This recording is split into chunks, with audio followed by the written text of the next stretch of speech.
Right now at noon, how Madison city leaders are trying to get the public involved in local government. And a presidential phone call comes under growing scrutiny while the president insists he did nothing wrong. From the Channel3000.com Alert Center, this is News 3 Now at noon. Good afternoon, everyone. I'm Mark Kane. Thanks for tuning in to News 3 Now on this Monday. Hope you all had a nice weekend. Let's head over to the Weather Center. Meteorologist Chris Reese, a look at our first alert forecast. Happy autumn. Yes, it is indeed the first day of autumn here across, well, the world. It's not just spectacular to Wisconsin here, but clear skies outside. That is certainly the case. And we are seeing a major difference as opposed to 24 hours ago. High-resolution Doppler truthfully got a workout in yesterday with all of the showers and all of the thunderstorms that we saw. But now even the cloud cover is leaving the picture for us. If you're looking for rain, you've got to go to the UP of Michigan. That is where it is at its closest. But even that is all the system that impacted us yesterday starting to move away. Temperature-wise, with all that sunshine out there, we're at 68 degrees and a wind that's coming out of the west. At the airport right now, it's calm, but one of the things you can notice is actually the waves kind of out on the water. So, yeah, it's a little breezy with those winds coming out of the west, but most of us are seeing those temperatures into the upper 60s and low 70s. We'll warm up another degree or two as we go throughout the day. Look for highs right around 70, along with plenty of sunshine. But, Mark, there are only a couple days in this forecast that actually feel like fall. The rest of it is just summer 2.0. Really? Yeah. All right. Well, at least the dew points are down for a little bit. The dew points will stay down, though, yes. All right. Thank you, Chris. We'll see you in a few minutes. The Pecatonica Area School District is responding after a controversial float appeared in the school's homecoming parade. Alumni from the class of 2004 designed the float that has, quote, "Trump needs a wall to deal with the Southwestern crew," written on its side. The fence is meant to represent the wall at the southern border. Alumni dressed in sombreros and ponchos can be seen on one side of it. A person who said they were there says the men in sombreros would try to climb the fence, but they were kicked and hit back to their side. A statement from the school district official page says the school, quote, "strongly condemns the float." They say no current students were involved with the float's design, and the float does not represent the student, staff, or school. The Post says the parade is sponsored by the Alumni Association and not the school. Well, unless you work in local government, you probably don't understand what goes on inside the city-county building. That can be pretty tricky. City leaders don't want that to be the case, which is where the Task Force on Government Structure, also known as TFOGS, comes in. The 11-member committee has been reviewing the city's current process of obtaining resident feedback. Officials say right now most of the public's input really comes from 4 districts in the city, namely the Isthmus and Near West Sides. TFOG wants more engagement from everyone, especially people of color and lower income residents. We wanted to know what are the residents in those neighborhoods thinking and wanting. And one thing that we learned is there's a very high level of interest in those neighborhoods, in what the city government is doing. But there is very little knowledge or understanding about how the city government is structured and how it works and how residents can engage. If you'd like to give your 2 cents, TFOGS is hosting a meeting tomorrow night at Warner Park. Details are up on our website, channel3000.com. President Trump is in New York for 3 days of meetings with allies and other foreign leaders at the United Nations. A phone call with one of them, the president of Ukraine, is raising new calls from Democrats that Trump should be impeached. According to the Wall Street Journal, during the call, Mr. Trump urged the Ukrainian leader 8 times to investigate 2020 presidential candidate Joe Biden and his family. Biden and other Democrats have called for the transcript of the president's call to be released, something the president says he may be willing to do. We had a perfect phone call with the president of Ukraine. Everybody knows it. It's just a Democrat witch hunt. Here we go again. Clearly, he's afraid for the public to see either one of those things. Releasing this kind of a transcript could set a bad precedent. He's willing to do it, I think. In a letter to Democrats and Republicans, House Speaker Nancy Pelosi warned a whole new stage of investigation if the Trump administration continues to conceal the whistleblower's complaint. But some Republicans say it's Biden's dealings with the Ukrainians that should be investigated. Football star Antonio Brown says he is done with the NFL after being cut by the New England Patriots. On Sunday, Brown unleashed a series of now deleted tweets calling out the NFL for double standards in cases of alleged sexual misconduct. In one tweet, Brown pointed to Patriots owner Robert Kraft, who pleaded not guilty to soliciting prostitution earlier this year, writing, "Different strokes, different folks," clearly. Kraft has not been punished by the NFL. Two women, Brittany Taylor and another who remains anonymous, accused Brown of sexual misconduct. Brown has not been charged and denies any wrongdoing. He claims the sexual misconduct allegations against him are money grabs. Wisconsin Badgers running back Jonathan Taylor has earned the Big Ten Offensive Player of the Week award. Taylor rushed 23 times for 203 yards and 2 touchdowns in Wisconsin's win over Michigan on Saturday. The Badgers move up 5 points in the AP poll to number 8. They'll face Northwestern at Camp Randall on Saturday. There are 6 games left in the regular season for the Brewers as they look to clinch a playoff berth. Here are a look at the standings. The Brewers are 3 games behind the Cardinals and 3 games ahead of the Cubs. Milwaukee will play a 3-game series with the Reds and a 3-game series with the Rockies. If they win 3 games, they're in the playoffs. Well, history was made last night at the Emmy Awards. Billy Porter, the first openly gay black man to win an Emmy for lead actor in a drama. Phoebe Waller-Bridge took home 3 awards. Michelle Williams was the winner of a lead actress in a limited series or movie, and Game of Thrones took home the top prize for Best Drama. And one of its stars, Peter Dinklage, was named Best Supporting Actor. He now sets a record for most wins for the same role. Well, there's more to come on News 3 Now at noon. Up next, we'll see what Howard's working on in the Mr. Food Test Kitchen. It looks like spaghetti. It even tastes like spaghetti. Yet it's low carb, gluten-free, and keto-friendly. I'll give you a hint. But I don't want to squash any of your ideas.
How many times have you walked into the produce department and looked at all the varieties of squash and just passed them by? Maybe you felt intimidated by them since you weren't sure how to cook them. Well, to help you out, Today, I want to introduce you to one of my personal favorites, the spaghetti squash.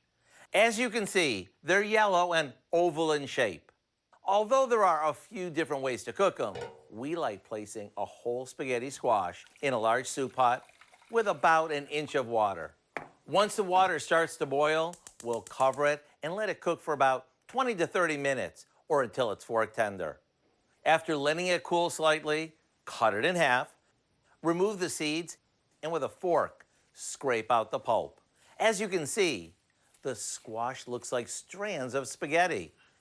Today, we're keeping things simple and flavorful by sauteing this in some butter, garlic, and a little salt and pepper.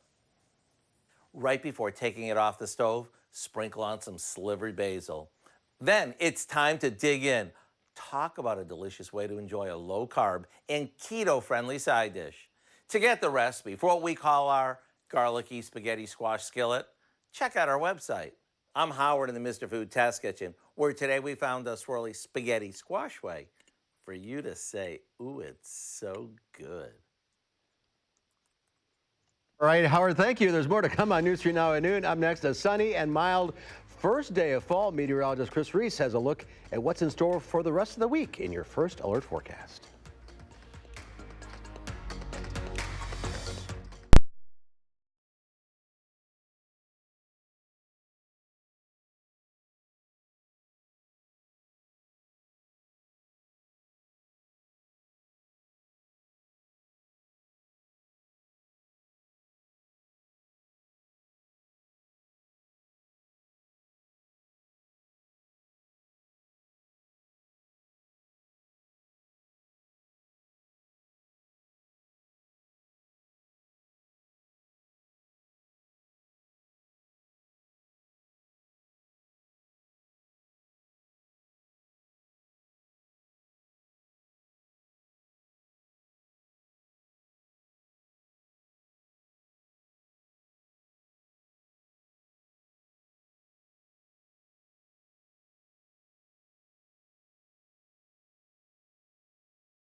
Our Call for Action phone bank is open right now, ready to take on your consumer issues. You can call our hotline.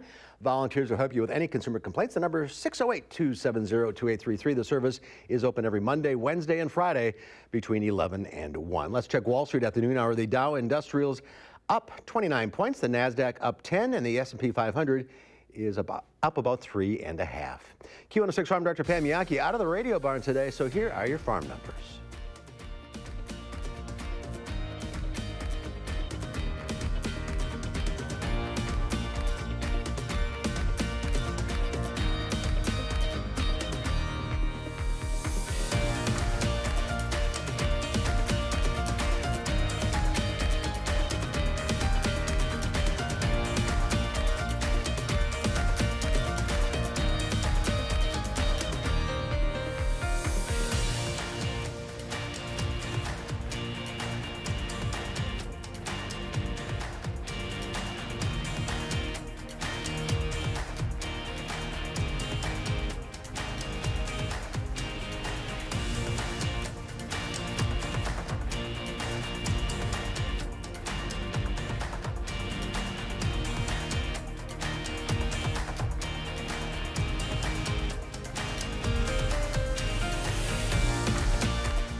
Time now for the weather. Chris Reese is over in the First Alert Weather Center. Nice sunny day out there. That's right, Mark, and it's hard to tell that a powerful cold front just came through yesterday because temperatures are in a lot of spots warmer than they were 24 hours ago. 3 degrees warmer in Watertown, Madison 1 degree warmer.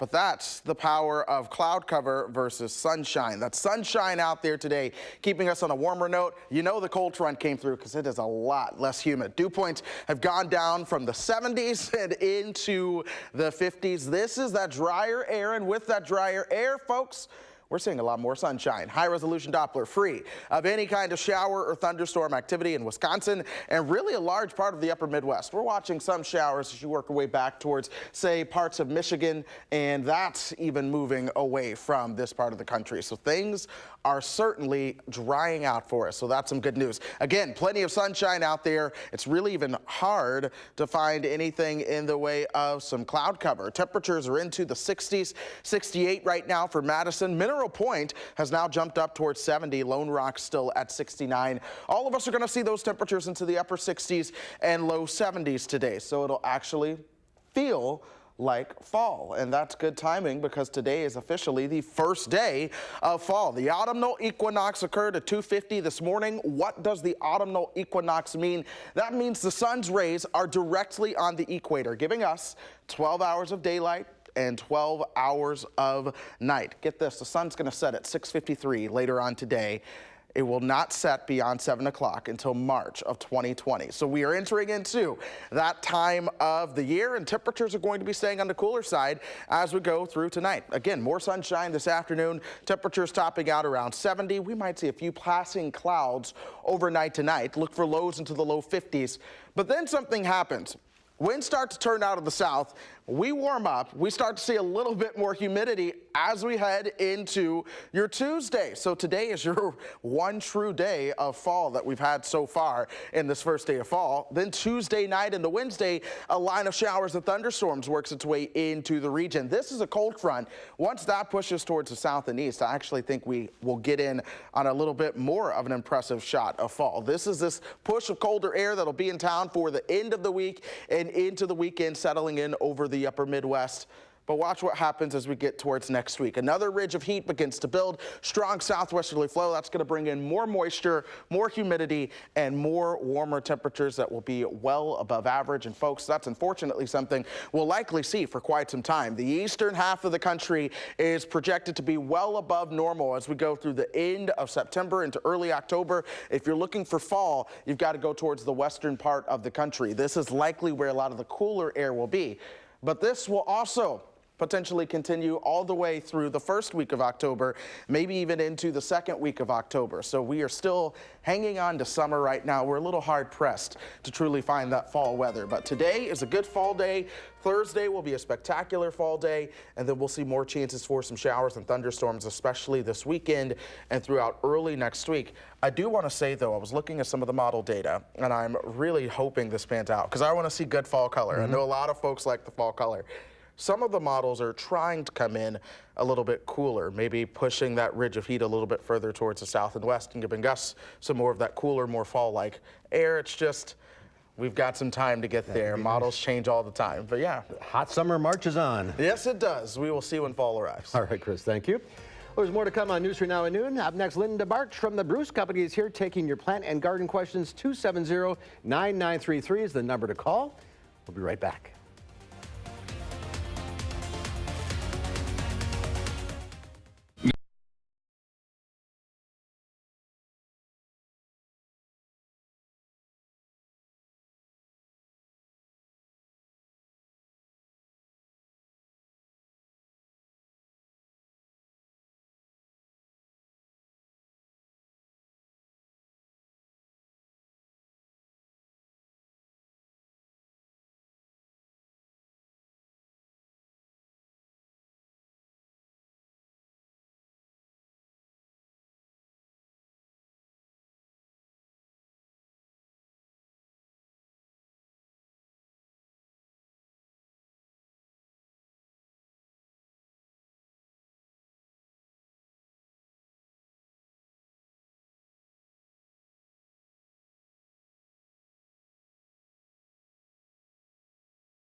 Linda Barge from the Bruce Company is here taking your calls at 270-9933. Hello to you. Hi, Mark. Fall flowers. Yes, and aren't these asters gorgeous? Now, this is, among all that I brought today, this is the perennial. This will come back year after year. Oh, well. Unless you have bunnies.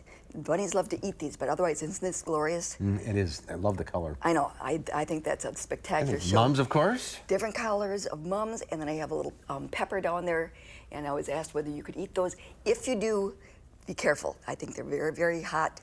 Take a teeny little bite. A straw flower? Straw flower to add a nice yellow accent. That's an annual. Very nice. All right, let's get to the calls. We will start with Tim from Stoughton. Hi, Tim. Hi, Linda. I think I've got a question for you for fall. I've got about a 3.5-foot blue spruce that I got from Arbor Day Foundation about 4 or 5 years ago, and it's done well.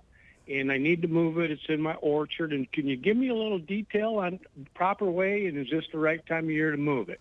It is actually a good time of year to move it. You're going to have to wait for things to dry up a little bit. And then as far as the root ball, 3.5 feet, probably if you use something that 18 to 24 inches is going to be, I would do 24 if you can handle that large of a root ball. And then you're going to have to hold burlap in place. We always use, there's different ways of either tying it or pinning it in place with nails. The trick is you want to either do it now or then in the spring before it starts to bud out. Okay. Good time to move it. And water. And then water it when you transplant it. All right, Dorothy from Reedsburg. Hi, Dorothy. Yes, I want to know about a Christmas cactus. Okay. When do you put them in the dark? How long do you leave them? What is the care for them? Okay, with Christmas cactus, you don't have to do that dark period. That's poinsettias. So with your Christmas cactus, it should have been either outside or in a very sunny window getting ready to bloom, because what will change for that plant is when we start to have the longer, and it's changing now, the equinox, we start to have longer periods of darkness, and that will start the flowers. If you've had it outside during the summer, bringing it in, those cool temperatures at night is another key factor to start to kick those flowers. They'll do it on their own. It will do it on its own. All right, let's go to Levon in Bagley. Hi, what's your question? Hi, I received a calancho plant this summer, and it's finished blooming now, and the leaves are kind of starting to turn brown. How do I take care of it? Okay, calancho is a succulent, and if you've overwatered, that may be why it's browning. After they get done flowering, that's a pretty taxing experience, but if you can put it in a really sunny window, and if you have new growth that's coming that might replace these brown leaves, it's a succulent. Yeah. You can keep it as a houseplant. Don't overwater it. And don't overwater it. All right, Randy in Boscoville. Hi, Randy. Hello. Hi, which question? I have 2 rose bushes that maybe one every 20 blooms turns to a small bulb, almost like a cherry. Uh-huh. I wonder if those are seed pods, if I planted them, that they turn into another bush. Okay, those are called rose hips. That's what they actually make vitamin C out of, because they're very high in vitamin C. And if you plant them, you would have to let them ripen on the plant, and then when you would plant that, you would not know what kind of rose might be coming from that, because most roses are hybridized, or there's a breeding program. It's a little bit more complicated than just growing it from seed. It could turn out to be a nice plant. It may not. The surprise might be worth it. Sure, if you're adventurous, propagator, yeah. All right, Mary in South Wayne. Hi, Mary. Hi. Hi. I have a question. We have 2 locust trees. The top of them, wondering if some bugs are eating the leaves. Well, locust at this time of the year, everything is a little tired. Those leaves are going to be dropping soon. Don't worry about it, because we get to start all over fresh next year. Yeah, and when they start falling, it's like rainy outside. Yes. All right, Chris from Darlington. Hi, what's your question? I was wondering when the best time to plant oriental lilies, a spring bulb, would be. Okay, oriental lilies, you can be planting that at this time. Of course, the soil is very, very wet. I would probably wait till things dry a bit, but you get it in the ground and make sure you don't plant it too deep in our heavier clay soil. So pay attention to the planting depth recommendations. And tulips and daffodils, wait a little bit for those? You can do the daffodils now. I like to wait for the tulips, because a lot of times they get animals dig them up and so on, so a little later for those. All right, we're out of time. If you're on the line, stay there. Linda will talk to you off the air. Enjoy autumn. I will. Chris has one final check of the forecast. Happy first day of fall, folks. Of course, it is actually going to feel like it out there. Plenty of sunshine. We'll be hard-pressed to find any cloud cover, and temperatures should top out right around 70 degrees. We'll warm up, though, as we head into Tuesday. We'll see a bit more humidity with the strong south wind. Temperatures will approach 80 if they can do so on Tuesday. Wednesday morning, we'll see a chance of some showers coming out of Tuesday night. Thursday, we will struggle to get into the mid-60s for those highs. But then we'll warm up towards the weekend, along with more chances for showers and thunderstorms, along with more warm temperatures and some chances for showers and thunderstorms throughout early next week. Boy, it's pretty warm for this time of year. All right, Chris, thank you. Thank you for watching. We'll see you back here at 4 o'clock. In the meantime, have a great afternoon.